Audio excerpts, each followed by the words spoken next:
A Rainy Day by Lydia Sigourney. When the soft summer shower, whose herald-drops stirred the broad wine leaves to an answering joy, swells the protected rain, soothing the mind with sense of leisure, mother, haste to call thy little flock around thee, let them hail the rainy day, as one when tender love brings forth with them its richest stores of thought. Think'st thou the needle's thrift or housewife's law yields richer payment?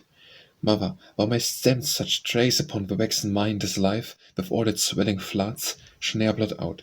So take thy bright-eyed nursling on thy knee, and tell him of a God who rules the cloud and calms the tempest, and the glorious sun brings forth rejoicing from the rosy seed to gild the morn. Unlock thy treasured hoards of hallow'd law.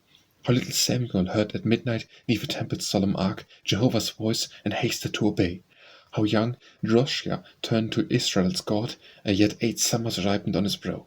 And how the sick child to his father cried, my head, when in his mother's arms grew pale and died, and how the prophet's prayer did pluck him from the jaws of death again. Tell, too, thy little daughter, while she sits heedful beside thee, how the shepherds heard the harps of angels while they watched their sheep, and how the infant Saviour found no bed, save a straw manger with the hoarded train.